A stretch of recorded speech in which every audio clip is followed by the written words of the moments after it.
nós preparamos aqui um manifesto que vai estar disponível em todas as nossas redes e que eu peço a permissão e paciência de vocês para ler.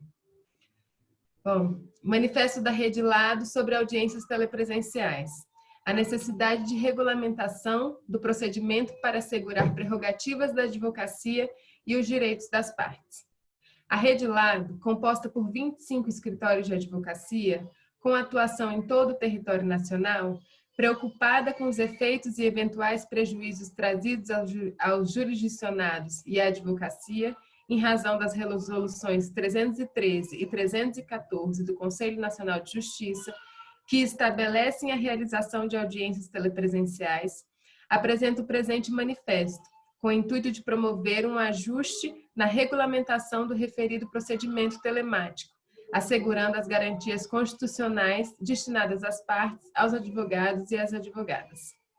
A realização de audiências telepresenciais implica em acesso a ferramentas de tecnologia e internet, o que se mostra paradoxal ao princípio de ampla defesa à justiça que rege a Justiça do Trabalho, considerando que 30% da população brasileira sequer tem acesso à internet e cerca de 80% dos que têm acesso dispõe de plano de dados vinculados a telefone móvel, o que configura um recurso precário.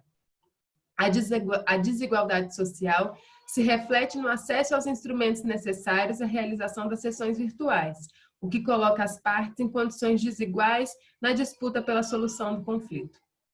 Além da ausência de paridade de armas no litígio, a realização de audiências telepresenciais implica em fragilização da prova testemunhal, já tida como a mais controversa dentre as provas, entretanto, essencial no desfecho da maioria das demandas trabalhistas.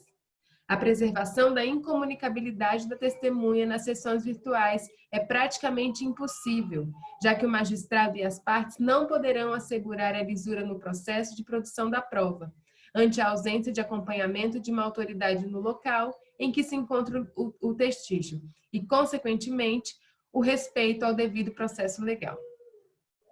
A realidade socioeconômica impõe que os tribunais assegurem às partes, aos advogados e às advogadas, meios que possibilitem o exercício da atividade jurisdicional, dever do Estado, que não pode se repassar da advocacia. Não pode a advocacia assumir a responsabilidade em assegurar a conexão, a instalação e o funcionamento dos aplicativos definidos pelo CNJ. Na contramão do amplo acesso à justiça, há uma corrente que defende o argumento de que o adiamento das audiências para a sessão presencial implicaria violação ao princípio da razoável duração do processo.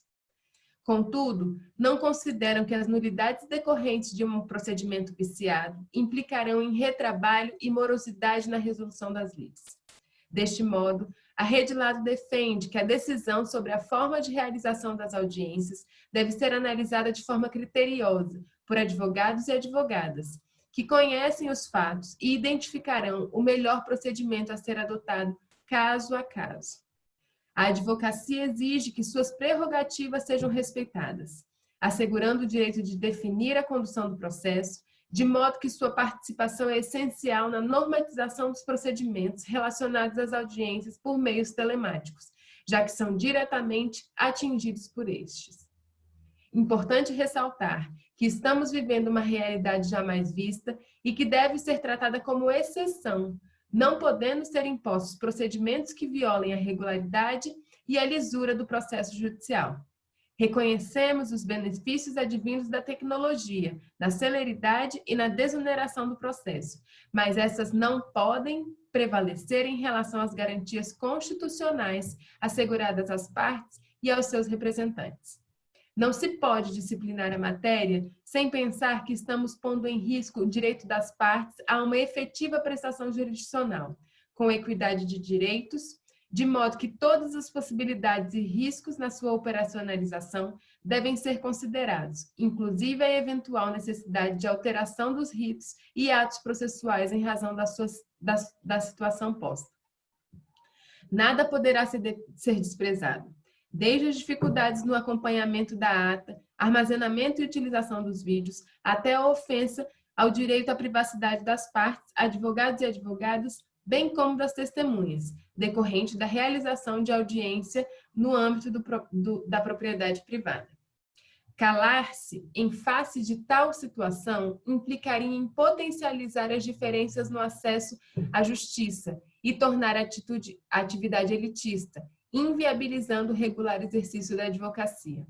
Não se pode duvidar que a videoconferência exigirá aos procuradores novos desafios, como conhecimento técnico, recursos financeiros e dificuldades inerentes à faixa etária, caracterizando-se em alguns casos como óbice ao exercício da profissão. Por tais razões, a Rede Lado busca a revisão dos procedimentos que vêm sendo adotados pelos tribunais, os quais ignoram a exclusão digital, a segurança dos envolvidos, o desequilíbrio na produção das provas, as nulidades processuais e a efetiva prestação jurisdicional, rechaçando-se os atos que inviabilizam o exercício da profissão e desrespeitam as prerrogativas da advocacia. Por fim, a necessidade de se pontuar que a condição das audiências virtuais é de excepcionalidade, uma relativização do devido processo legal em razão de um estado de pandemia. A alteração do procedimento, tornando as audiências virtuais como regra, somente é possível mediante alteração legislativa. Na ausência de tal iniciativa, as audiências virtuais apenas são possíveis quando objeto de um negócio jurídico das partes atuantes na demanda. Rede Lado, 2 de julho de 2020.